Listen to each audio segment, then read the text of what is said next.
everybody. This is Lon Stroschein. I am the founder of The Normal 40. I am super excited you are here. I got to tell you, this podcast is different. It's actually very different. It's different for you. It's not different for me. Here's why. It's a podcast. It's a recording of a conversation I have inside my free, unlisted, private community in LinkedIn. Once a month, I hop in there and I just answer questions from the people who show up. There were, 150, 200 people on the last call. I got 50 questions. I got to a handful of them. And slowly but surely, I've been getting to all of them inside of that community afterwards. So this is a podcast that I want you to hear because I want to continue to prove to you that you are not alone and you do not need to be alone in this journey. If you want to go someplace that your boss can't see that you're in, you don't want to pay for because you're not that type of person, but you want to meet other people who are on the journey, like really freaking incredible people, join the Speakeasy. Now, it's closed and unlisted, so you just can't go to LinkedIn and search for it. You got to go to the show notes of this podcast, and in those show notes is going to be a link. That's how you get there. And then you're probably going to have to wait because I filter. I screen the people who come in. Why? Because I don't want a bunch of people who shouldn't be in there. I don't want it to be a marketing place for coaches to pitch. I don't want it to be a place for people to put inspiring posts. That's not what we do here. It's a place where you show up, you meet people, and you do some work. You ask me questions. You ask one another questions. You see who else is here and you engage. I created the community in 2022 when I left my job as a corporate executive. And I thought maybe, if it was really successful, I could get 200 incredible people in there, like C-suite, sales directors, board members, board directors, physicians, attorneys, accountants, you name it. I thought maybe I could get a couple hundred people in there. Well, as of right now, we just rolled over 4,000 and you're invited. So what is it? I hope you check it out. To listen to this podcast, we're going to go over just a handful of the questions that came at me and you're going to get a firsthand look at what goes on in there. All right, everyone, thanks for being here. Thanks for inviting me to be part of your journey. Thank you for listening to this podcast, and I'm going to see all of you on the next page.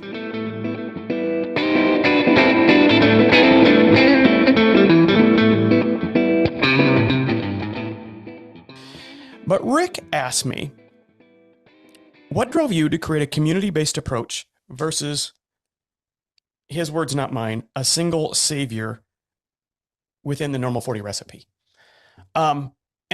Two things I'll say to that. One, I still do one-on-one, one-to-one, and it's still some of the best work in my life. I still do free rambles. In fact, later today, after this call, this afternoon, I have 3 rambles with people I've never met. And I'm excited about that. And I know that is powerful work and I love doing it. But, and it's a big but, and I'll tell you, as rewarding as one-on-one is, it can't hold a candle to the power, the real lasting power of building community. Where it's not me teaching like this. I'm almost uncomfortable with this because I'm not here to teach. I don't want to stand at a board and get a whiteboard and teach. I want to share. I want to express experience. I want to give you story. I want to give you something to relate to. And I want you to immediately be able to take it and apply it in your own life. And maybe that's teaching. But what I want you to do then at the same time is look at the people on this screen and say, wait a minute, how did they get here? Because you know how you got here. All of you know your own story. By the way, many of you, I know your story. The reason you're here is because I hit you just hard enough, close enough to your story that you said, all right, I got to see what this is. I got to see what this is all about. But here's the interesting thing that you all need to be really, really, really aware of. Every other face you see here got the same punch. They're where you are. They're feeling the way you feel. So the question is, why one-to-one? It works. It's emotional, it's intimate, and it's powerful. And one at a time, I promise you later today, I'm going to change the lives of 3 people. Maybe not a 180, but a 1. I promise you. But if I can do it here, if I can build it here, and I can move it maybe 1 degree, and you see somebody else on here who you're just going to right now connect with on LinkedIn, which is a hint that you should do, Or you're going to go into the community, which by the way is unlisted and private, so that you can act like it's unlisted and private, and you can post something. Here's what I'm thinking about. Here's what I'm dreaming about. Here's what I'm doing about it. Here's where I'm stuck. You can meet the people who you're going to need for the next chapter of your life, because they're not the people you're going to show up to your office with. They're not. Spoiler alert. The people you need for where you're going aren't the people who got you here. You're enough to get where you're going. The people you're going to need around you are going to be different.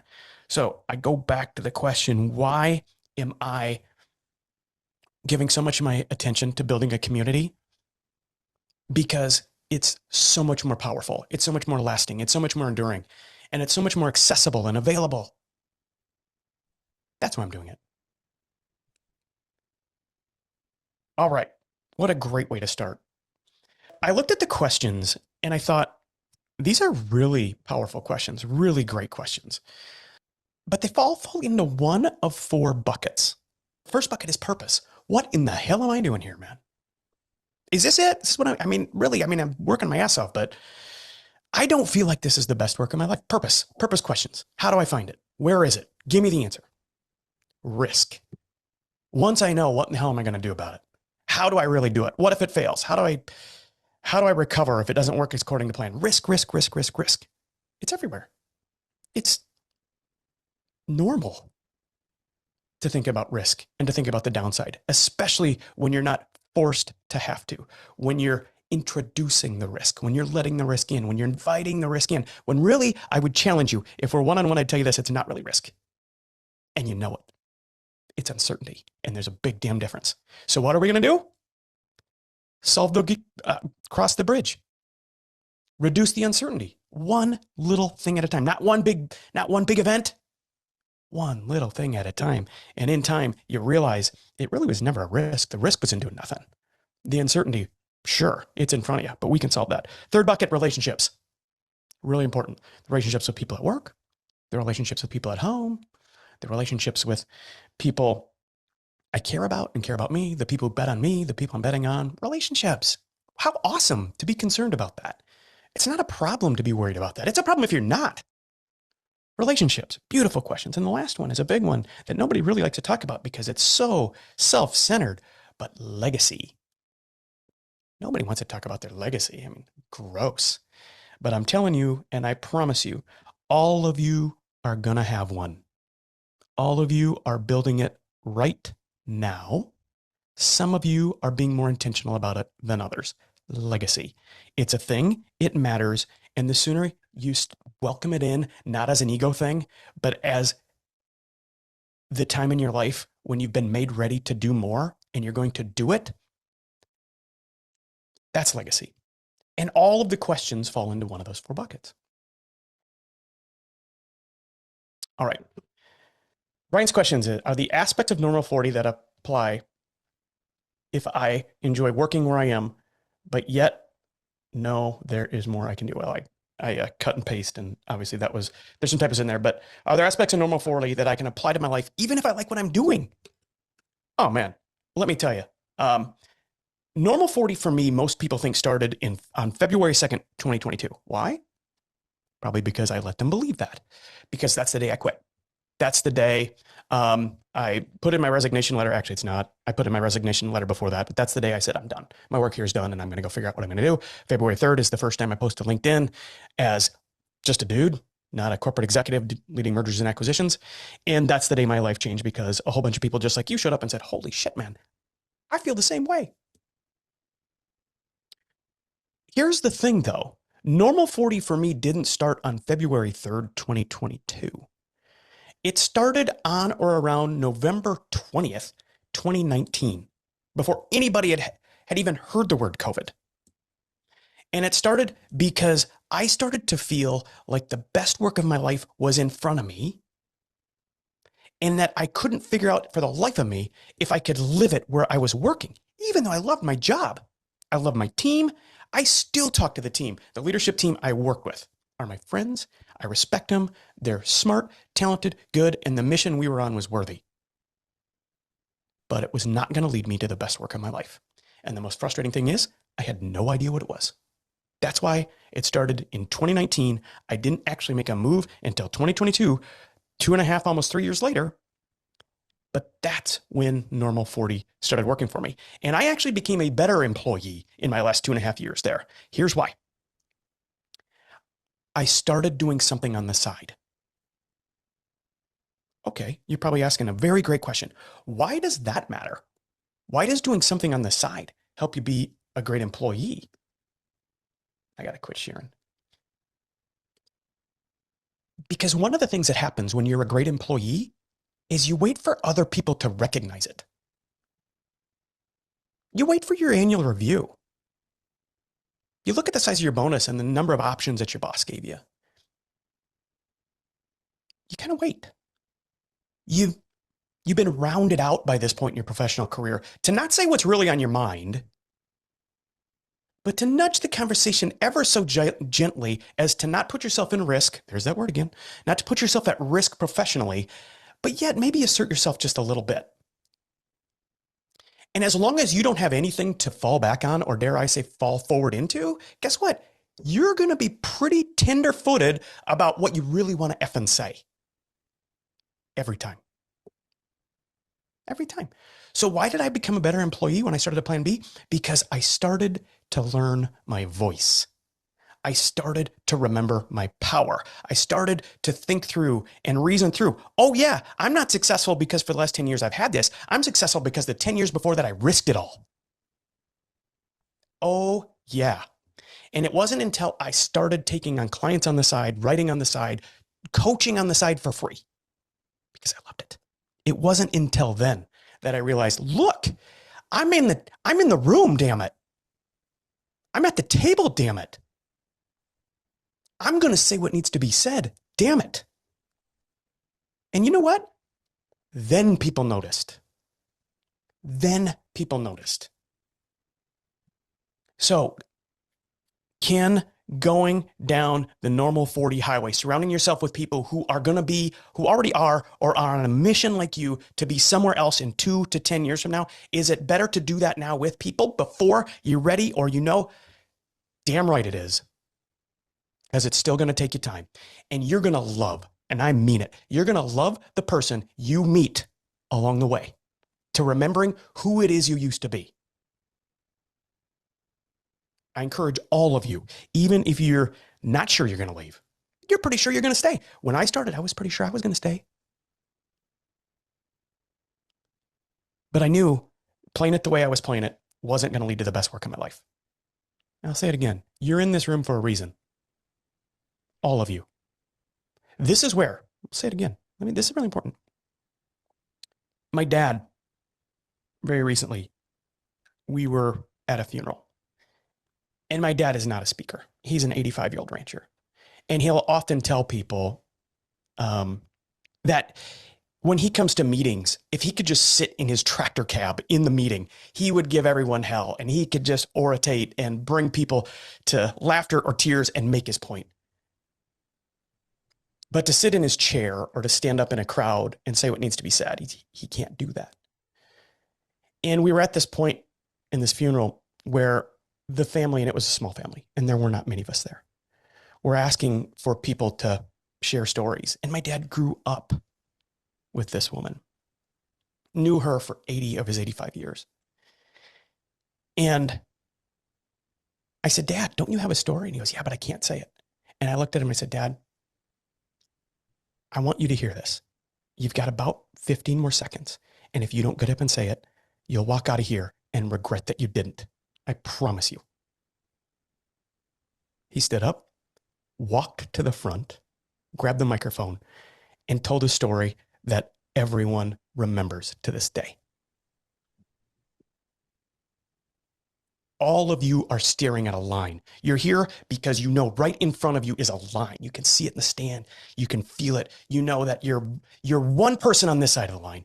And God dang it, you want to be that person who's just on the other side of that line, because you can see other people there. You've seen other people do it. There's the line. I'm asking you a question. I'm asking you to step over that line and engage in a conversation. You're going to regret it if you don't. So I'm not shy or quiet, and I'm willing to say the things that are often unsaid by others. but I've also felt what happens after that, where if you want to continue to get a check, you will change that and get on board. It's like you can feel that threat. And so for me, it's like how do you navigate that or manage when you're trying to do your best work and people above you don't necessarily understand what that looks like? At one time, I thought leaders understood how to lead and how to tell who on their team was performing. I don't feel that way any longer, but sometimes when having that open conversation, it becomes almost threatening very quickly, and you realize, okay, I'm in this neighborhood that no longer feels quite so safe. Karen, I recognize you from this question. How do I get leaders to see the value before you leave the room? An intelligent leader should know that, but they seem rare. As submitted Yep. by Karen. Absolutely. I want you to, let's go back really quick to what happens to you. There's two questions here. There's the question in the micro, in the how do I deal with team dynamics? I don't want to spend a lot of time on that. That's a very unique, and I gotta understand the team. I want to talk about the Karen dynamic. Sure. The Karen dynamic is that you've got something to say, damn it, and that you're in this universe that isn't always open to it, isn't always receptive to it. And so the work isn't necessarily on your team, it's on you. And your work is to figure out where inside of your company you fit, or figure out where inside of another company or another occupation or another career path you fit. Now, there's good and bad in that, right? There's good and bad. But the reality is you don't have to quit before you go find it. You can go exploring for it now. You can go searching for it now. You can go testing for it now. Even if you don't want to, even if you really love where you're at. The test can be, where else do you fit in your company, or how else do you communicate with the team around you? But the work isn't necessarily on them to understand you. It's on you to better articulate who you are to them. So that's fair. Like my team and I are super tight. It's more above that. And there's a lot of politics. So if you were a sharp leader, you would know who shows up on your team. You would know numbers, who delivers, who gives you feedback from the field, and all of those things. So I think at times as a female, especially in the technology industry, we don't talk about ourselves or self-promote. And I think sometimes that holds you back a little bit because maybe they're used to that ego or being very bravado. It's just not my style. But then I think I'm cheating myself by assuming that a leader understands how to see who's performing on their team. And I think that's where I'm cheating myself. Yeah, I understand that. Maybe, just maybe. I mean, we should just ramble on the side on brand and personal brand. I'll tell you this. Spend as much time trying to get to know what your boss and your boss's boss really care about. And it's going to be more than the performance of you and your team. That's really important. And it's what you are responsible for directly on the org chart. Got it. Bingo. But I'll tell you, there's more than for your boss, and certainly your boss's boss. There's more at play here. And if you can understand that, do the hard work of understanding your boss's problems that they're trying to solve, as well as you're able to solve your team's problems, you are going to position yourself by asking the right questions at the right time to the right person and helping them in a way that they didn't know was possible. Hey, everybody. Thank you for listening to Normal 40, the podcast. If you're here, it's probably not an algorithm or an accident. If you're here, it's probably you. And if you're here, I want to invite you to try something else. 2 years ago, I launched a community called The Insider. And when I created it, I thought it was going to be a coaching community where I could come in and teach. But what it's become over the last few months is something radically different. It's a place where we hang out, where we help one another, where we support one another, where people come in really skeptical that there's really a group of people like us doing things like this, and really skeptical if there's anything out there that can be helpful to them. And what they find after only a few calls is that we're really here, we really show up, there really are people in your corner, and that if you lean into it, it can change your life. I'm inviting you to be an insider. It might be the best decision of your lifetime. Go to normal40.com and you'll find the insider, and I hope to see all of you on the inside. Let's see. I'm going to share another one. Let's go to this one. I just turned 50. How do I finish out my career in a meaningful way? Sometimes the simplest questions are the hardest to answer. I mean, honestly, the root of this isn't 50. That's the thing. That's math. That's the math. We've already done the math in our head. How are we older or younger than that person by how many years? Finish out my career isn't even really the math. It is the math. It's the math we can do because we're trying to decide, okay, if he's 50, he's probably got X number of years. Like, meaningful way is where you hop in on this. And it's like, okay, there's the work. I don't need to know when you plan to retire. I don't need to know how long you plan to live. But I do have to know for us to help you, for me to help you, for anybody in the community to help you, what is meaningful? And chances are they won't have an answer. That's cool. So then I break down the question a little bit different. For all of you, what is meaningful to you? Hard question. Here's a better way to ask that question. Meaningful to you is the ingredients of the life you want to live in 2 years. Here's a question all of you should have an answer to. What are the ingredients of your life that you want to be living in 2 years from now? It's a downshoot from the big question that nobody has an answer to. It's like, what's the dream for you? So I could ask Keith, all right, I want to retire in a meaningful way. I would ask him, dude, what's the dream? And then he'll give me a funny look and he'll say, I don't know. I want it to be meaningful. But when you break it down to, great, I get it. What then are the ingredients of a meaningful life? Now you can get tangible. It can be things like a trip with my family every year, time with my parents before it's too late, rent a cabin on the Outer Banks for a month, whatever. And what I tell everybody, and it's true, is this is yours. I don't get a vote. I don't even want to vote. Are you kidding me? How much pressure would that be? I just want to ask you the right questions so that you can close your eyes or keep them open. But you know that if your life is going well in 2 years from now, these things will be the proof. You'll be with your job or you won't. You'll be promoted or you won't. You'll have started a business or you won't. You'll have taken the trip or you won't. You'll have mended the fence or you won't. You'll be talking to them or you won't. Those are the things. Those are the ingredients. So meaningful way. That's how I would get to the root of what that one is. And by the way, we all can learn from that one. Lisa, I'd really like to create a 5-year vision, but haven't been able to see it. What will help increase the confidence and clarity? And Lisa, I would give you the exact same advice that I just said. When I do free rambles, for those of you who've done it with me, I promise you, here's the questions. We ramble. You go off for a little bit. You tell me things that you didn't expect to tell me in the first 15 minutes we've talked. And then I bring it back to tell me what you're feeling. And you give me some emotions, some positive, some negative, but all real. And then I ask you this question out of nowhere. I said, okay, that's great. So here's what you hear. You give me the story. You've told me how you feel. What's the dream? Silence. The number one answer when I ask that question is, I have no idea. 90%.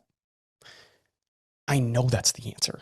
Nobody calls me up. Nobody here is saying, I hope this gets over because I know exactly what my dream is. I want to get to work on it. That's why we are here. That's why community matters. We're all in the same place of the journey. Going back to the question, how do I fix that? How do I fix it? How frustrating is it to get this far in my professional career, to have this much success and not know what in the hell I really want? That's embarrassing. Who am I going to tell? That's why people call me. I'm safe. I don't know their boss. I don't know their spouse. I don't know their kids. I don't know their situation, and I've done it. So how do you get clarity in 5 years from now? Here are some things that are going to have a profound impact. Find somebody who can ask you the right questions.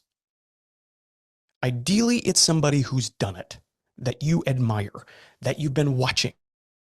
Mentor, this can be a former colleague, this can be somebody you've seen on Instagram, Facebook, LinkedIn, TikTok, whatever. Find somebody who looks like they're doing it. Call them, connect with them, ramble with them, tell them what you're interested in. Tell them what's going on. Tell them what you feel. Tell them what you can't dream about. Just have the conversation. Three, find a community.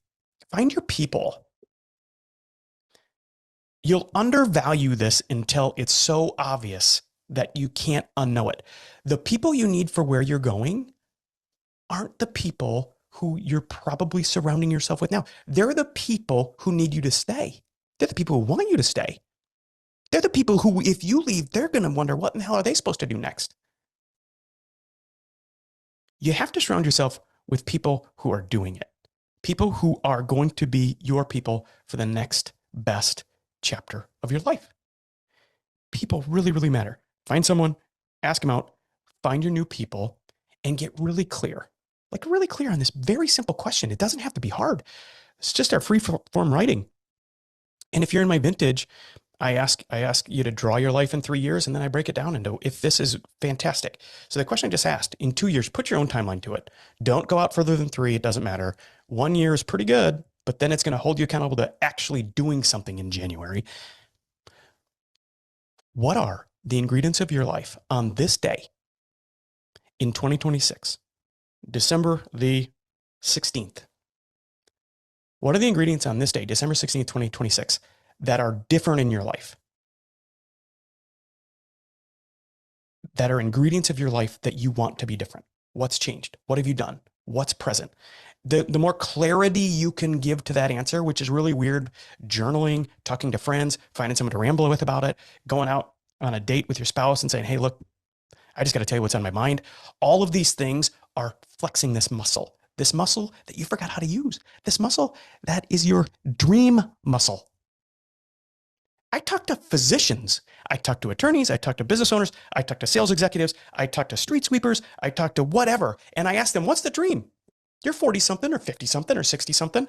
You're here because you're not happy with what's going on. What do you want? I don't know. And they don't know because it's been wrung out of them. It's corporate America, baby. It just is. They haven't allocated the time to really think about it. And they don't have anybody they can talk to about it. Fix those things. You're going to learn how to flex your dream muscle. And I promise you, your life can be different in a year. Any questions? Or I'm going to move on to the next one. Can I just add something right there, Lon?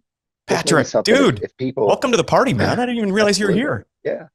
If people are struggling with that, that's a really, really good use for ChatGPT to help pull out some of those questions and just say, hey, look, I'm trying to figure things out. I'm trying to, help me dream, ask me some questions. If you're not comfortable or familiar with going through that process and asking those questions, ChatGPT is at your fingertips. It's right there. And it may help at least get the ball rolling a little bit. So just a random thought to interject in there. If you're struggling with that and you don't know how to, just ask ChatGPT to ask you some questions about it. That is awesome, Patrick. Let me give you your AI prompt. Name your AI. My AI is Lyra.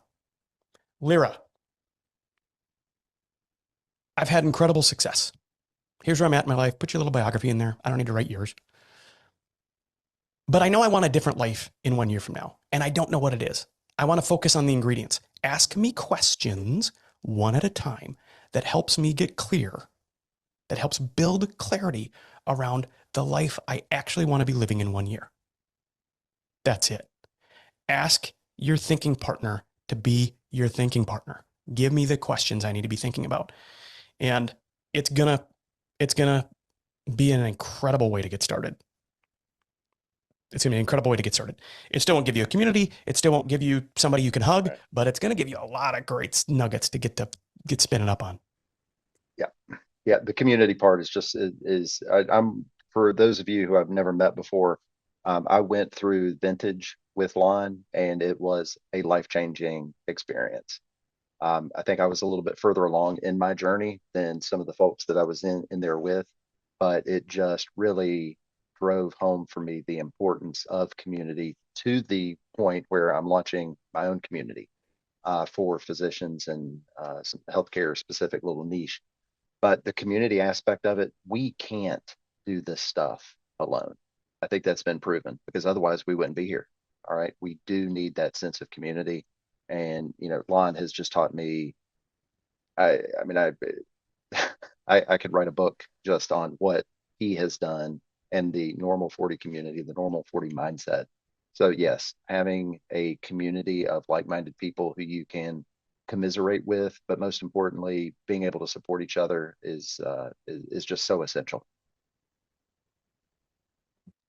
Man, thanks, Patrick. That was a not planted little Not at all. gift from you. Nope. Patrick's story is incredible. If you guys haven't connected with Patrick, follow him. He's a dude who's changing lives and a dear friend of mine. And it all came out of a free ramble, by the way. Mm-hmm. That's how life changes when you lean into some things. So it's a fantastic point. I want to dwell on this for a second, though. Community. We underappreciate. I mean, I've hit this pretty hard. I don't know if I need to keep punching this thing around, but I feel like we all know the importance of it. And I'm talking to myself. I'm talking to myself in 2019. I didn't find a community. I didn't find a community in 2022 and I left. Not because I was too smart and I didn't need one, because nobody told me, dude, surround yourself with people who are on the same journey as you. Here's why I've shifted. When you're part of a community, and if you guys come into the Insider, which is our community, Patrick's in there, a whole bunch of you are in there. I see a whole bunch of faces that I get to see every Thursday who are in that community. Here's the beauty of it. I lead half of them. You are going to pay to be in there. 47 American dollars. And I'm only doing half? What in the hell? Because I don't have as much knowledge as Patrick has when he leads it. Or when Kathy leads it.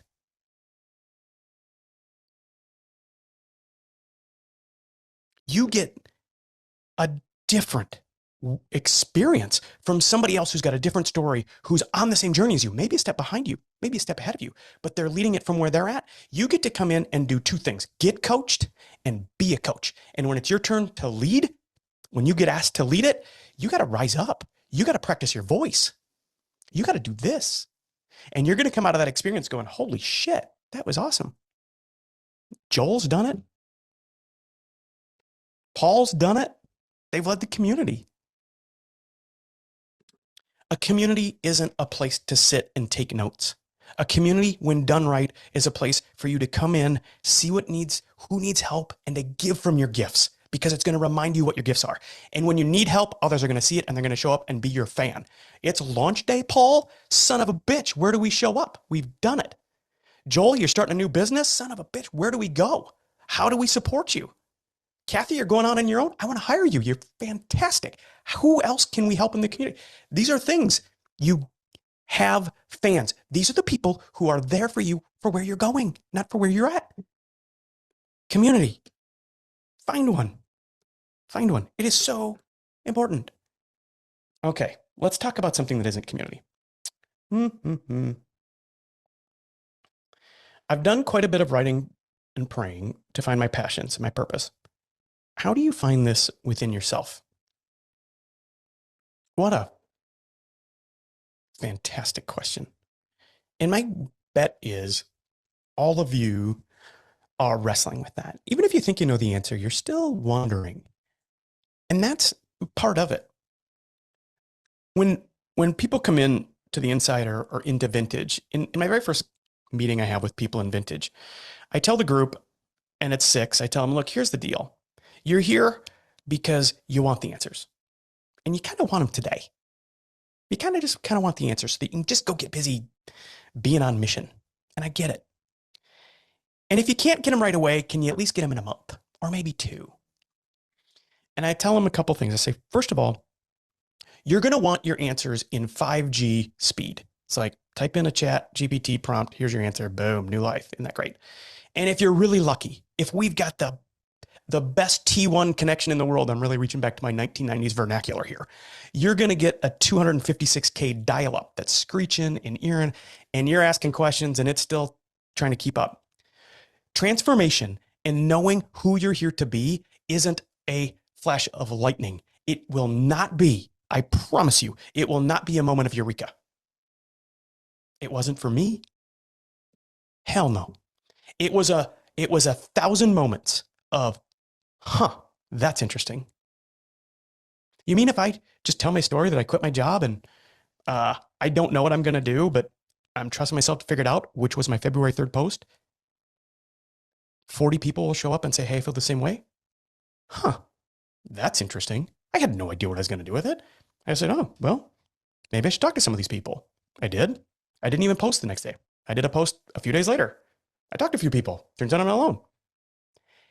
It's these moments, these little micro tests that you do along the way. They're not blowing up your life. They're not radically reshaping how other people see you yet, which is a step in the process. It's just not here. It's just a way for you to really start to get those moments of eureka. These moments of, that's interesting. So how do you find the passion in you? Is we script these little tests. It starts here. Remember those ingredients you already did about the life you want to be living in a year? What test can we do that maybe nobody even knows about? That we can put those to work. We can start dancing around them. We can start putting them to a test. That's how we know what your passion is. And there's one other thing that's really important. Joel gets mad at me because I tell people that I'm going to put this, it's in my book that I started writing and now I've been away from and I got to get back to. It's this thing called net present energy. And if you want to, you can think it's this wooey thing, this crazy little thing, or you can just think of your mood, because y'all have moods. That's also energy. However you want, whatever works for you. But it's a net present energy or a net present mood. I'm going to say net present energy. And everything you're going to do, it's just about 1 Eastern, which means that you still have some of your day left. And whatever you've got left in the rest of your day, whether it's on your calendar or it's just in your binder or it's in your email now because you've been away and your boss has asked for something, it's going to come in and you're going to immediately feel an energy about it. It's going to be positive or negative. It's a net present energy for a task you're yet to do or a task you've done. And if you can layer in these micro tests and learn how to listen to your mood or your net present energy, you will have a scoring system for, hey, look, I really like this. Or it's like, you know what? I thought I'd like that, but it really kind of sucked. It was anxiety laden and it's just not for me. It was close, but not it. Great. What incredible data. That's interesting. Let's use it. Let's use it to create the next test. Net present energy. I knew I was onto something when this happened. I put a link on my website that said, hey, if you want to ramble, book a call. I didn't have a process. I just was going to talk to people. And I would spend hours. When I first started doing rambles, I was back doing 25 a week. I mean, it was crazy town. I was just learning. It was a research project for me. What are people saying? What are they feeling? What's going on? What industries are really sucking it up right now? Healthcare, legal, sales in IT for some reason, architects. There's some themes here of really miserable places in the courtroom, boardroom, and operating room in the world tend to be hotbeds of places where people are well compensated to be highly miserable. So this experiment, 25 rambles a week. I would work. It's hard. It's hard to be on like this for 6 hours. On. What's the question? What's the question that moves them forward? What's the question? What are they skipping out? What are they missing? And then coming up with the right question and letting them answer it. That's hard work. And I would do it for 6 hours a day. And I would get done and I would hit end meeting and I would go out into the kitchen and I would tell my wife who I just met, what they're going through, what maybe I helped them with. I had more net present energy at the end of a 6-hour day that I did for free than I had after a well-compensated day doing work that I really kind of liked. Net present energy. If you learn how to trust it, hear it, follow it, which isn't easy. I'm here to tell you, I can say these nice, cute words. It isn't easy. It is a process. But if you can go through that process with people who understand you're going through it and can hold you accountable to it, and maybe they're going through it too, it's a pretty awesome thing to do. All right. Before all of you got to go, look, a couple of things. Thanks for being here. My challenge for you is to know what you want your life to look like in a year from now. And think of little micro tests that you can do that don't blow up your life, but feel awkward, feel different, challenge you a little bit. 2, share it with somebody. Find someone here and ask for a one-on-one. Just, hey, I saw you're on the call. Let's ramble. That is it. Get into the community. You can find people in the community. Just connect with someone. The third thing I'll say is we do this every week in my community called The Insider. And if it's not the best 47 American dollars you spend on the rest of your life, I'll give it back. I will give it back. No questions. One email, gone. But I promise you, you're going to be glad you did it. It's called The Insider. You can find it on my website. That's enough of the marketing piece. But I do it because it works. And this is my mission, to inspire the change and connect you with the people you're going to need to actually do it. All right. That's it. I want to thank everyone for being here. This is a hard journey. If you've got more questions, go ahead and email me. We'll do this again. I love this, by the way. I've got another 38 questions I need to go over with you anyway. So we'll do it again, but be up to something. Do something this week that you didn't do last week. Something that might make your life look radically different in a year. I promise you it's possible. All right, everyone. Thanks for being here. Thanks for being on the Normal 40 Highway. Invite others. There's more of us out there. And I need you to be just a little bit more visible so that I can reach them. Not I. We can reach them. You get to be the ripple in their life. Just like somebody brought you here, be that for somebody else. All right, everyone. Thanks for being here. Thanks for being on the Normal 40 Highway. I'll take you out with some of my podcast music. That's pretty great. All right, everybody. Thanks for being here. I'm going to see all you on the next page. Have a great Christmas. Ciao. Thanks a lot, Lon.